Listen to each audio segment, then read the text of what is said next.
todo mundo esperando qual que seria o resultado no Supremo Tribunal Federal da votação histórica sobre a prisão em segunda instância. Nada definido ainda, continua a votação nesta quinta-feira, hoje vai continuar a votação, mas eu quero fazer um resumo. A Folha de São Paulo prestou um serviço muito legal nesta edição de hoje. A todos os alunos de direito, vai aí a minha dica, aos nossos colegas, né? Principalmente você que está estudando e vai se formar aí em direito, esta edição da Folha de São Paulo você não pode deixar de ler. Se você tem alguém na família que está estudando direito, pede para entrar na Folha de São Paulo hoje, que essa reportagem que eles fizeram sobre a votação na segunda instância foi maravilhosa. E aqui eles fizeram um joguinho de pergunta e resposta, que é uma verdadeira aula de direito. O que está em jogo no julgamento do Supremo? Bom, primeiro vamos dizer que a votação está em 3 votos a favor para que se continue com a prisão em segunda instância, mesmo que caiba recurso, o cara vai para a prisão. Há um voto contra. Um voto contra de que a pessoa só deve ir para a prisão depois do esgotado todos os recursos. Então, ou seja, depois de transitado em julgado. Né? E aí, é legal a gente fazer esse joguinho de pergunta e resposta. Então vamos lá. O que está em debate? O que está em debate nessa votação do Supremo? Porque às vezes você está acompanhando e não tem tempo para entender. Principalmente quem não vive na área do direito. O Supremo discute se uma pessoa condenada em segunda instância deve começar a cumprir a pena imediatamente ou se é necessário aguardar que se esgotem todas as possibilidades de recurso. O chamado trânsito em julgado. Qual o entendimento atual? Hoje funciona como? Hoje o Supremo entende que uma pessoa condenada em segunda instância já pode começar a cumprir pena. Tá bom? Isso sempre foi assim? Não. Em 2009, o Supremo Tribunal Federal decidiu que a prisão só poderia ser aplicada após todos os recursos serem julgados, após o trânsito em julgado.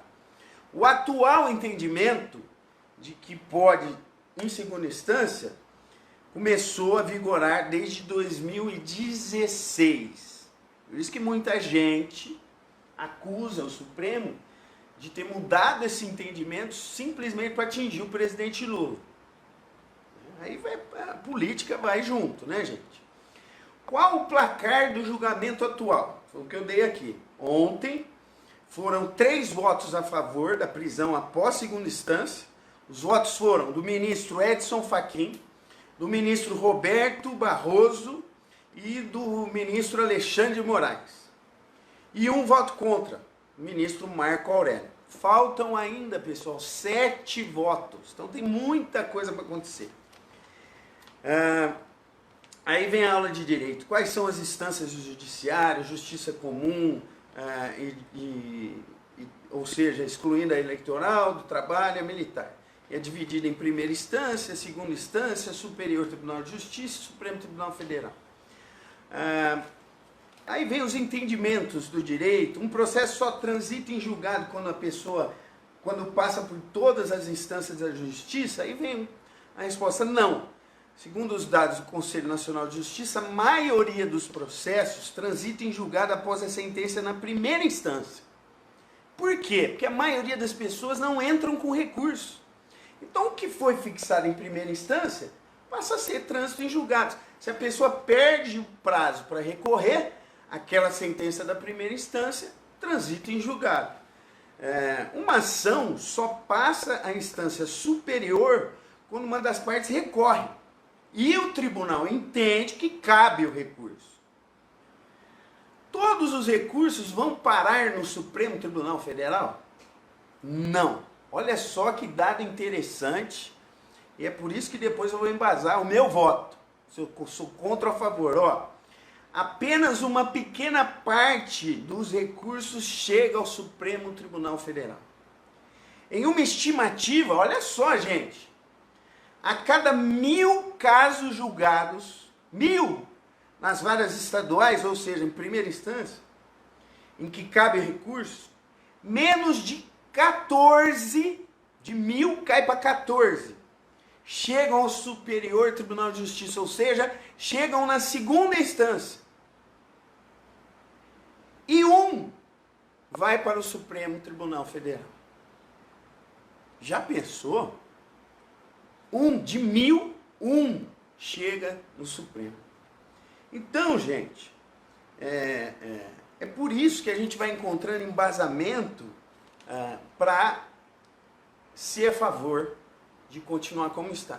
Manter a prisão em segunda instância. Sabe por quê? Ó? Quantas pessoas serão soltas se o Supremo Tribunal Federal mudar seu entendimento? De acordo com os dados do Conselho Nacional de Justiça, quase 5.000 pessoas, para ser mais preciso, 4.895 pessoas podem ser impactadas pela decisão, pois foram presas após terem sido condenadas em segunda instância. Aí, vem aquela pergunta que não pode calar. Mas todas essas pessoas, se cair essa decisão da segunda instância, serão libertadas imediatamente? Nananina, não. Porque tem situações em que a pessoa vai continuar presa. Se ficar comprovado, quer ver aqui, ó,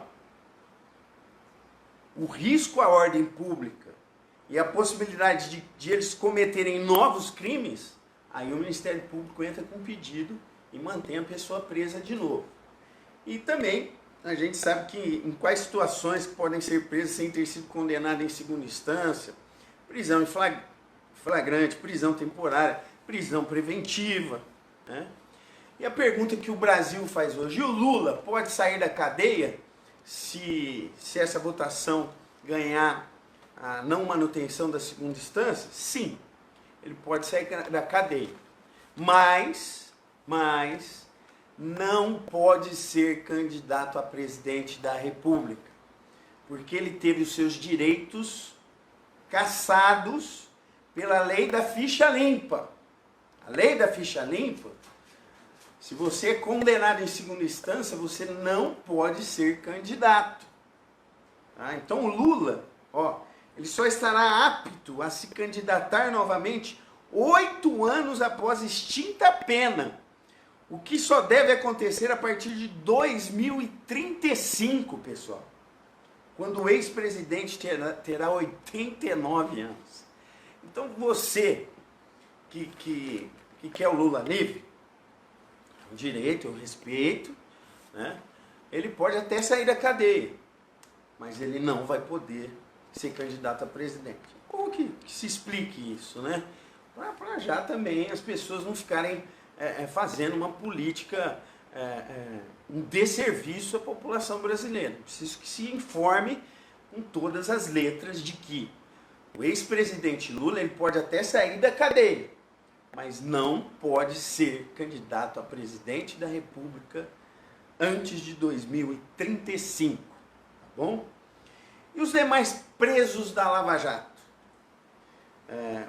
Segundo dados do STF, vão atingir outros 12 presos da Operação Lava Jato do Paraná, que poderão ser beneficiados e deixar a cadeia também, tá bom? Agora tem outras pautas. O ministro Barroso defende a terceira instância, que vai até a quarta, né? Se na terceira for condenado, aí vai para a cadeia. O melhor, gente, agora eu vou dar minha opinião. Nós vivemos num país que, mesmo com tudo isso que aconteceu, Operação Lava Jato e várias outras operações, né? Mas a emblemática é a Lava Jato. Com tudo isso que aconteceu, eu afirmo com todas as letras: os agentes públicos corruptos desse país ainda estão ávidos pelo nosso dinheiro. Ainda estão ávidos pelo poder. Eles não perderam o medo. Eles continuam, muitos deles, ocupando cargos públicos, protegidos por uma legislação falha no nosso país. Essa é a realidade que a gente vive hoje. Portanto, uma das maneiras da nossa nação, do nosso povo, se proteger dessa gente é a prisão em segunda instância. É a prisão em segunda instância. E a punição, gente, nesse país tem que ser exemplar. Hoje um político que está entrando na política pensa 10.000 vezes em cometer algum deslize. Algum deslize. Porque sabe que rapidinho agora vai para a cadeia. A gente vive num país onde presidente vai para a cadeia, né? Já foram 2. Prefeitos estão indo para a cadeia, governadores, senadores, deputados, coisa que a gente nunca tinha visto. Nunca tinha visto. Tem muito chão, gente, para a gente limpar a cara desse país, mas muito chão. Primeiro porque não é só a classe política, não. Tem muito cidadão brasileiro que se posa de bonitinho, mas na primeira hora de tirar um proveito de alguma coisa, está na primeira fila, esperando de boca aberta. E cobra da classe política melhorias para o nosso país. Portanto, a gente precisa mais do que nunca de punições realmente exemplares, que possam blindar a nossa nação, nosso país, dessa corja corrupta e criminosa que ainda, repito, está ávida pelo poder e pelo nosso, pela nossa administração pública e pelos nossos cofres públicos. Muito dinheiro, muito do orçamento nacional, estadual, municipal, vão pelos ralos ainda da corrupção. Muitos. Quizá um dia a gente possa se ver inteiramente livre disso. Portanto, fica aqui o meu voto. Sou a favor da manutenção da prisão, sim, em segunda instância, e tenho dito.